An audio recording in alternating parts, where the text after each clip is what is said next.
love becomes our prayer. And so, my dear ones, welcome into this wonderful Sunday, this wonderful day. And congratulations, those of us who are here actually realized that we had to do something with the clocks last night. And we did. And we're here, and that's wonderful. So well done to each and every one of you. So continuing in this month, we're looking at relationship. And of course, there's only the one thing to be engaged in and look at is relationship.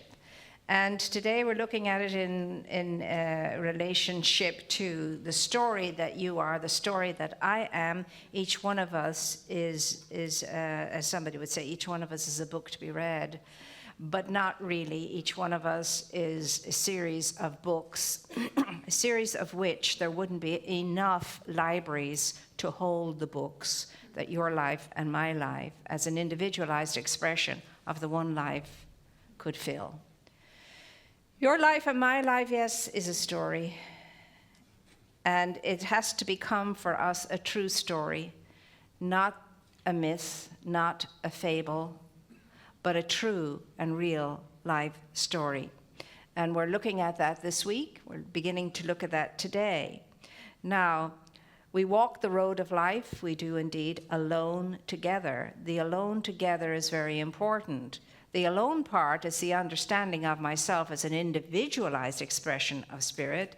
The together part understands that although I'm an individualized expression of spirit, I am in all of life, and all of life is in me, and consequently, I'm in relationship with all of life. Now, that may seem easy to understand, or it may seem, what the hey is she talking about? It doesn't matter. Sooner or later, all of us will wake up and understand that, because we'll be that. And it's going to happen. There's no ifs, ands, and buts and doubts about it. It is going to happen. You will, I will unify. I will know myself as I am known, as I have been first known by and in and through the creator of my being. That's a given. So really, there's no hurry, because life is eternal. But I think all of us are here because we'd rather do this sooner rather than later. I know I would. And I've always valued being in possession of my mind. It's one of the reasons why I never drank. I never chose to drink. Because if I have one drink, I'm half asleep, I'm there, I fall, my face is in the plate or whatever it is. So I've decided way back when, no, I'd rather be in full possession of my mind, regardless how sweet and wonderful the drink tastes. Of course, for me, it would be daiquiris, margaritas, liqueurs, everything sweet and desserty. The other stuff tastes like petrol to me, or vinegar. Maybe that's God taking care of me. I don't know. But I want to be in as much possession of my faculties, of my consciousness, of my mind as I possibly can be. So consequently, I do the best I can do with safeguarding that, whatever it takes. I don't want to be like the student in Ken Schultz's class when he said, "There's only one mind, and right now you are out of it." I want to be in it, and I want to know I'm in it. And so that story is a very important story, but we have to stop writing fiction, creating fiction. We must, if we want to, unfold the truth and release the hidden splendor, become a true story and tell a true story and not one of fiction. But for many of us, the story that we're writing in the book right now is a mixture of everything and anything. It's myth, it's fiction, it's truth, it's whatever.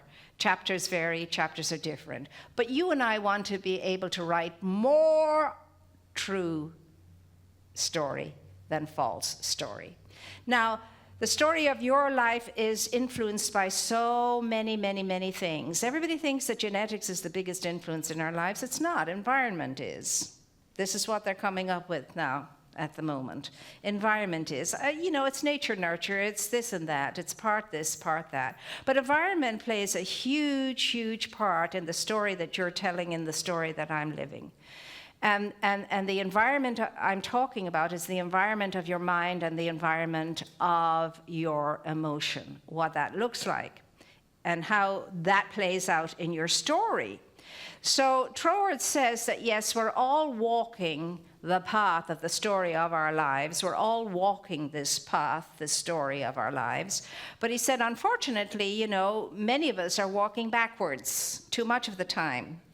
And we're supposed to be walking forwards. Well, when we're walking backwards, that's when we get that sense of dissonance, we get that sense of separation, we get that sense of discomfort or whatever it is, the same as we get when we're on the downward movement of the spiral to go up another notch.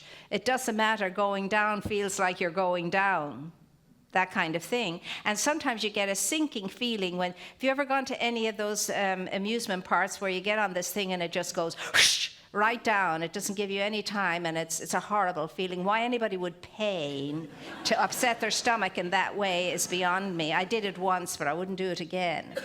Or a lift that goes down so quickly, it's discombobulating sometimes. And so what we're asked to do today is to look at this thing called life. Now, Troward also goes on and he says, well, on the road of the journey of our lives, making and creating the story of our lives, as we move deeper into an awakened state, as we get our wits about us, so to speak, as we become more mindful, more conscious, more present to where we are, what we're doing, and so on, we will gradually, in process of that, enter into a state that leads us on the path, the way, in the story of the way of divine love and the way of perpetual peace that enables you and me to go forward, he says, perpetually joyous and light-bearing wherever we find ourselves. Once we wake up a bit more, once we center ourselves a bit more, once we stay mindful a bit more, once we stay present a bit more, because right now,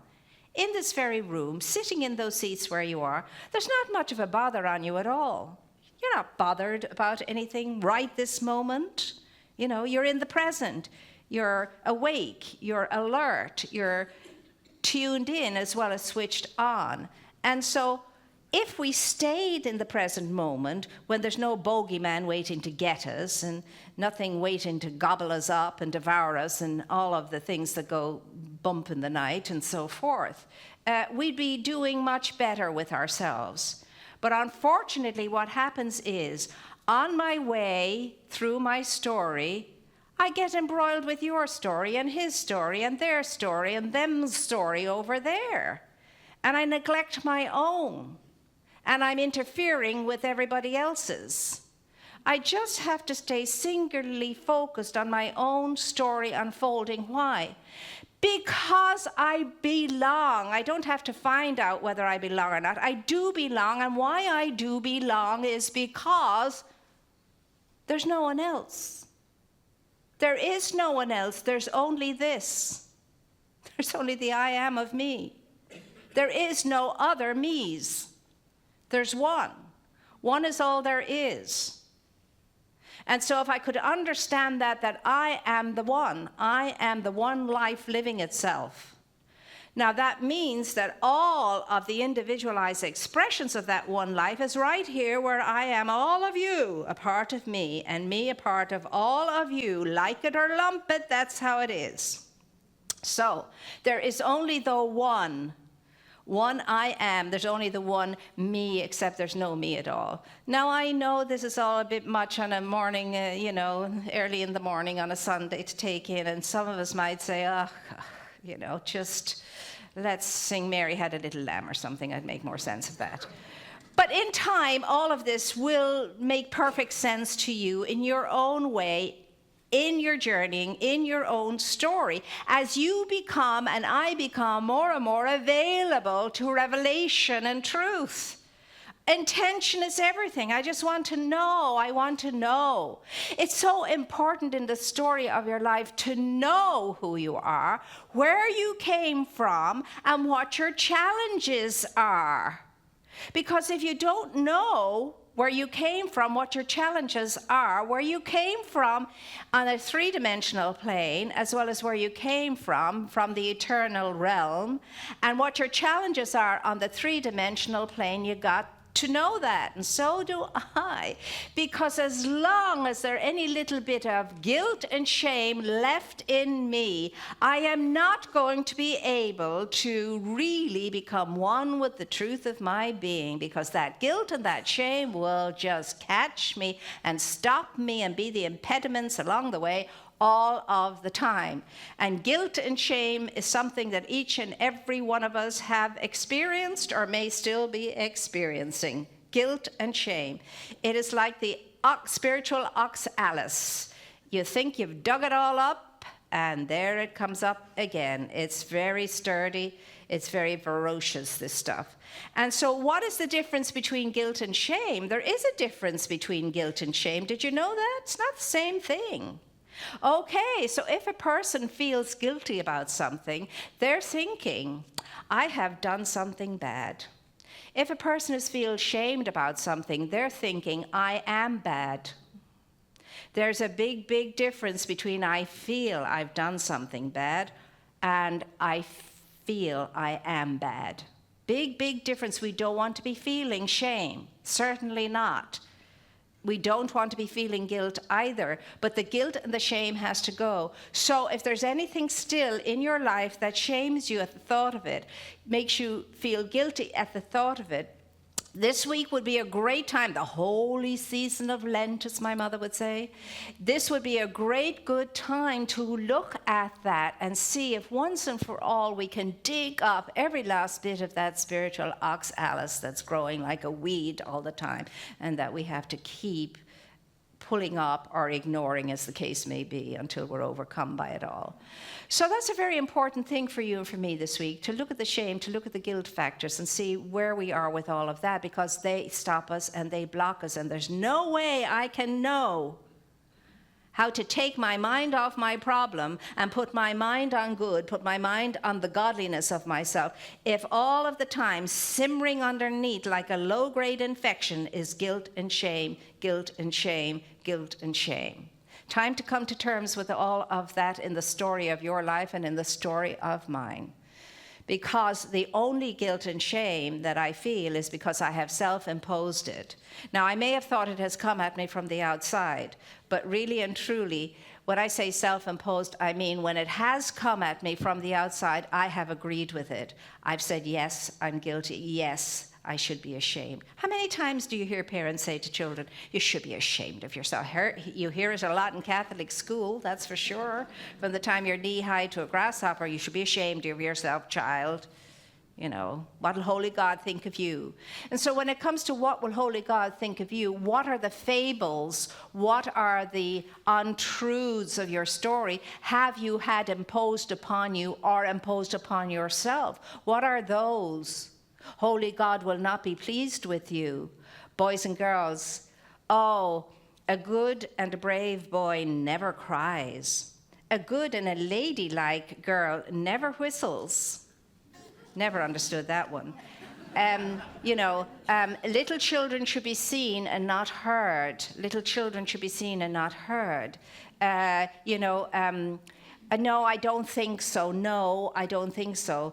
The prefacing of no to everything. When somebody says no, there's a visceral kind of guttural kind of feeling that you feel a thud here. No, I don't think you can do that. I don't think you should do that. I don't think you're equal to that. I don't think you're able for that. That's not what you can do. You could do something else, but not that. Don't choose that. I mean, just subtle ways. And then there are the outrageous ways. You'll never amount to a hill of beans. What makes you think you can do that? Who do you think you are? Get a grip on yourself. You're getting ahead of yourself. And all of these things, think about them, that you heard over and over again as a young child, and even hear them now. No, there were other people more qualified than you, but try again later. All of this kind of stuff has an effect on us if we allow it to have an effect on us. no, I don't think so. That wouldn't be for you. You don't have those talents, you know. He's doing it because he has those talents. You don't have those talents, but we'll find the talents that you do have, and I'm sure you'll be able to get something that's, you know, going to work for you. And then, you know, oh, money is hard to come by. You know, money is hard. Now get yourself a good job that brings you in a lot of money, because if you have a job that brings you in a lot of money, you're going to be successful and happy. Baloney. You see, all of this stuff impacts the story of your life and mine. So we need to weed through all of that and see what we need to release and let go of, because when you look at yourself, very little of what you believe is yours. Most of what you believe has been imported and agreed with. Very little of it is yours. So get yourself into what really is yours, own what is for your good, and let the rest go. Let the rest go. Just like that young retreat master said to us when we were young novices in the convent. He said, you know, Sister Miriam, here's the thing about theology. If it bodes well with you, if it sits well with you, keep it, retain it, and let it work for you. But if it doesn't, let it go out the window. I've let a lot of stuff go out the window since then, and it's the same with you in all aspects of your life and living and mine too. If it sits well, if it feels well, if I can identify with it, if it rings true, okay, own it. But if it doesn't, if it kind of thumps you in the solar plexus, then that's not yours. Release it and let it go. So this week is the opportunity for you and for me to maybe turn our story around if it's not going in the way that it could go, in the way that says, my story is a true story, and my story inspires, and my story uplifts, and my story is awesome, and my story is a bestseller, and my story is a book that you just can't put down and you want to read more of. That's the story, the true story of your life is the true story of mine. So don't write a book that people just look at the cover and judge it and say, I don't think so. You see, by the way you live your life, through the way you live your life, and that's by the way you're thinking, by the way you're feeling, and that affects what you're doing and who you're being, then we will know what kind of story each one of us is. And we'll want to gravitate to that story, and we'll want more of that story. And we won't be able to get enough of that story. And it'll be the truth of you and the truth of all life, because you are seeing from that interior state. Now, let me tell you, we are so expert in making things work. We can present to the exterior world a wonderful front. The exterior world, all is going well, is going sweetly, while at the same time, the interior world is in a state of chaos and collapse. And yet we can become that expert at holding our own out there in the outer world. And we live at the level mostly at the outer world. And so we're going to do what it takes to be okay out there in the outer world. And when we're doing that, that's called the story of survival. We're just surviving when we're doing that.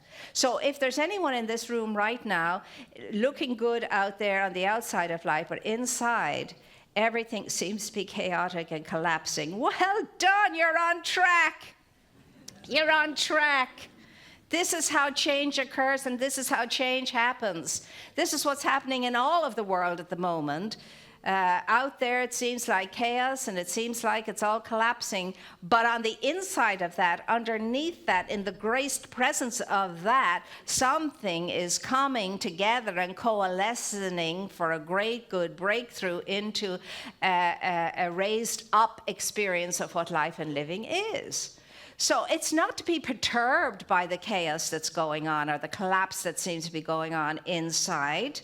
It's not to be perturbed by that. It's to go, I wonder what great good is trying to express itself now through me. I'd rather do it in an easier way, but whatever. I'll go with the flow. And the way I go with the flow of that is to trust my creative process. And it doesn't matter what that looks like on the inside of things.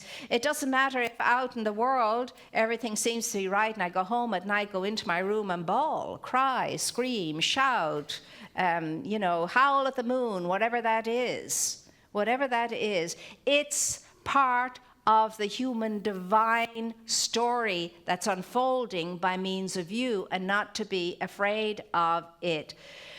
The thing is, whether you want it or not, whether you're willing to do what it takes for it or not, whether it's your thinking or your feeling or not, whether it's you in doubt about it all or not, the truth will always stand and always eventually win out, always win out in the end. And the truth is, you come to earth and you go splat. You come to earth full of all kinds of wonder and awe, magnificence and power and grace and wisdom and knowledge and understanding. But it's like being dropped in the lift and going splat when you get here. And your mind goes here and your emotion goes there and your heart goes there and your body goes there. And your job and my job is to put it all together again. Put it all, get the bits and pieces back together again, get the bits and pieces back together again, so that you can stand up then fully orbed and know, yes, the magnificence and the grace and the power and the awe and the understanding and the wisdom that you came in with, it's all yours once more. So as we go through finding our bits and pieces and putting them all together again, it looks chaotic, it looks like collapse and so on and so forth. It's just three-dimensional planet Earth with its particular vibrational spin and its gravity. That's all it is. And let me tell you, if you're deeply challenged, if you're amazingly challenged, if every possible thing that could go wrong is going wrong, you are an amazing, big, large being. To have taken that on the other side, to have said yes to that on the other side, you're awesomely big. And so, because you have these big, huge, awesome challenges. I look at Jolie and I say, oh my God, this is a super being. This is an amazing individualized expression of spirit. She's here to be a big presence and to get a lot of good stuff done as the consequence of saying yes to the appearance that she shows up as. It's awesome. So stop moaning and groaning and belly aching if you've a lot on your plate. You're wonderful. You're amazing. You're amazing. You chose it. And you knew all about this coming in. But you went splat when you got here and all the parts went all over the place and had to put them all back together again before we wake up and remember, oh my God, this is great. My story's fantastic. Awesome. Awesome. Awesome. If anybody is watching Oz on the television at the moment, you know the Tin Man is bits and pieces and all the rest of it put together. And so life here on this planet is keeping the bits and pieces together, unifying the bits and pieces and the parts and putting them all together in such a way that works for you and works for everybody else around you too. And so sometimes we need a little oiling, sometimes we need a tightening of those screws, sometimes we need all of that. And there's nothing like each other to rub the edges off us and to take the rust away from us with that very harsh and hard sandpaper. And so decide today what your story is and how it's going to be from here on in. And know you have a divine scribe, you have a divine storyteller within you to help you to be that awesome writer of your life and liver of your life and guide in your life and protection in your life. And you can lean into it, you can trust it. And when I say lean into it, it's all around you, it's all about you, it's within you. So embrace that which is always embracing you. You're never alone, you're never alone, you're never alone. There's no such thing as being alone. You're never alone because there's only you. And within you is everything and everyone, and everything and everyone is you. Your magnificence, if you could just even glimpse a little bit of it, would blind the humanity of you, and you couldn't even stand it. You would combust. Now that's your truth. No matter how awful you feel, you may have cried yourself asleep last night. You may have come in here feeling awful today. Whatever it is, It's transient. It's not true. It's illusionary, and you don't have to keep it and hang on to it. You can release it. You can let it go by simply being in the moment here and now and telling yourself, like Raymond Charles Barker says, tell yourself the truth although it feels like a lie. Lie, lie, lie, lie, lie about the truth of yourself until the truth becomes your experience and your reality, because you are, no matter what, the point of power through which infinite intelligence expresses itself in all of its radiant magnificence, and so it is.